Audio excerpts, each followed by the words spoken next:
as always, working with the three elements of self-protection, the first being personal security.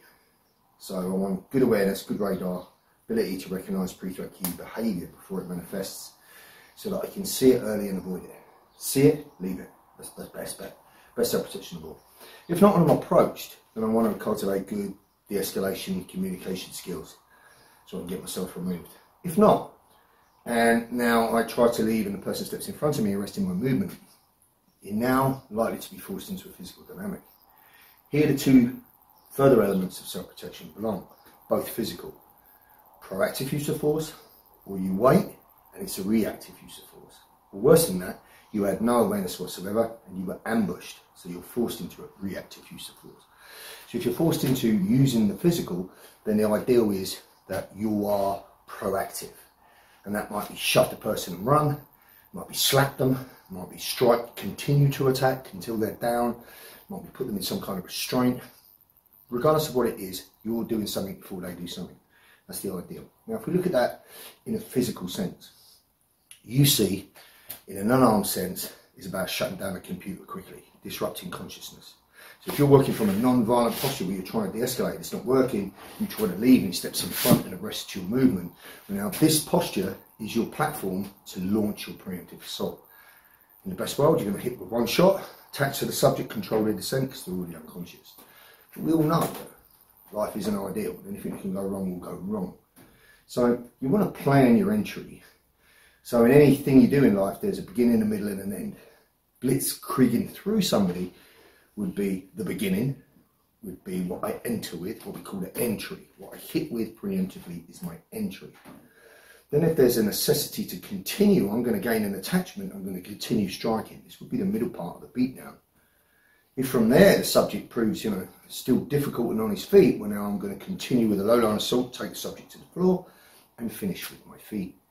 So the beginning and the middle and end of Blitzkrieg is entry, beatdown, finish. You can end the situation with just your entry, for sure. But in my experience, it's usually an entry followed by a beatdown that usually puts the end to the subject. Right? So that's the way you want to train. You want to train to go above and beyond what you need. Hopefully you don't need it, but you might need it. And it's better to have it and not need it than need it and be dead. So what I'm talking about here is in UC I teach to strike, attach, repeatedly a strike. Okay? A variation on that entry would be to throw a flurry of 3 strikes. So think from this platform here, throwing boom, boom, boom, 3 punches, or 3 open hand strikes, whatever. A flurry, fast flurry of 3, right?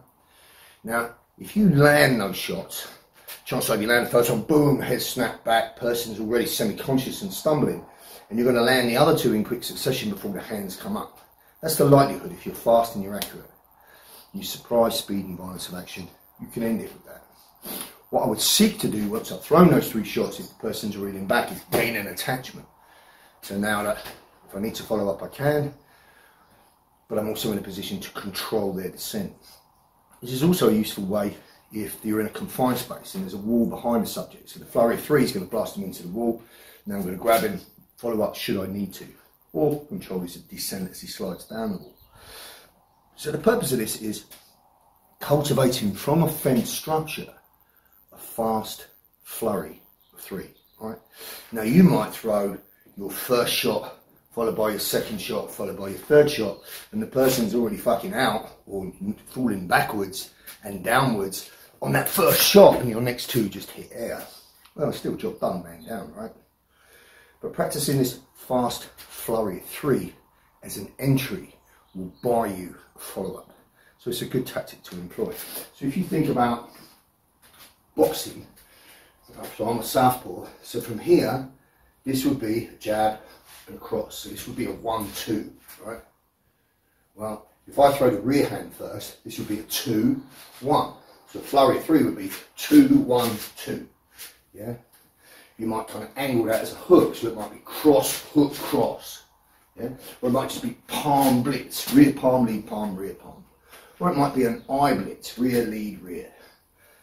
Doesn't really matter what colour the cat is, as long as it catches the fucking mouse, as Dave Turton used to say, right? So what I want to give you is a couple of examples of a fast flurry of 3 as a preemptive entry. Now understand the limitations. If I'm training on my own, and I'm training on a bob, or a wall bob, or a wall bag, these are all great things to implement for tool development, for building your strikes, but of course you're not going to get realistic energy. So a bob's not going to turn away, it's not going to raise his arms to guard, it's not going to move to give you a target transition. So the limitations of the training kit is purely just to cultivate the skill set. Understand, if you throw your first shot and the hands do come up, well, the next fucking shot's clearing the guard and then opening the target line again. Or if the target line remained closed on this flurry of shots, then the second two are redundant, so you would go low line.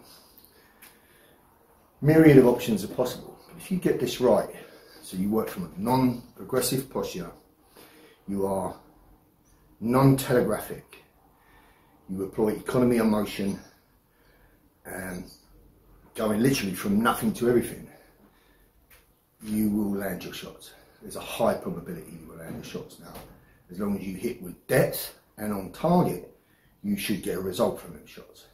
But the purpose of this is just for you to have a play with cultivating that fast flurry of three. Right? So the first simple one I'm going to look at, just three palms, so palm blitz. So I'm not going lead, rear, lead. I'm starting with the rear side. So from here my hands are up. This lead hand fence is my lead control. This is my finder, if you like. It's from here that I'll throw that first shot. Right? So if I'm going to throw a flurry, it's going to be straight into the target. 1, 2, 3. Literally go 1, 2, 3. Yeah? From there I can follow up as you see. Right? Now, understand, the subject won't be here. He'll reel back, there'll be a need for me to come forward, even if he's still on his feet, he's staggering. So constant offensive forward pressure is within this. If I'm working with a pad man, I can show you that effectively. But here, for the purpose of this small series of drills that I'm going to do for you, this is for the solo trainer that has this kind of kit to work with. But bear in mind, forward pressure is a very, very important component, right? So from here I might go here, grab, finish this one. 1, 2, 3, attach, then repeatedly strike from here to the subject's down.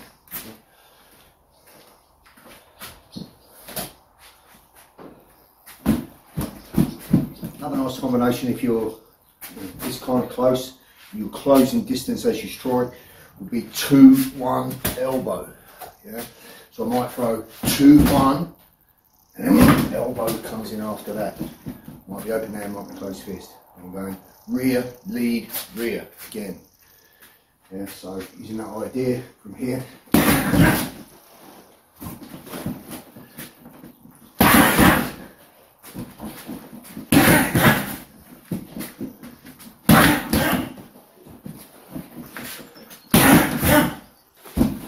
So if you're a bit short and coming forward on the power, you might focus on the eye blitz.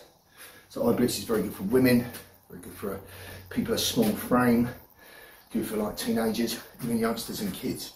So just this raking motion down the eyes, followed by the other hand, throwing in a series of 3, which is then referred to as a blitz or cycling strikes. Okay, so this will be cycling palms, this will be cycling the eye blitz or the eye rake. So eye blitz. What's most likely is the eye blitz configuration is coming down. Here you're throwing 5 finger darts in the general direction of the eyes with a high probability of getting 1 in the eye. And then you're going to get this kind of flinch response coming up. This is like 5 opportunities to hit an eye, followed by 5, followed by 5. That's 15. You're definitely getting 1. It's not going to stand there while you get all 3 of those shots in. So as soon as 1 lands, face is going to turn, hand's going to come up.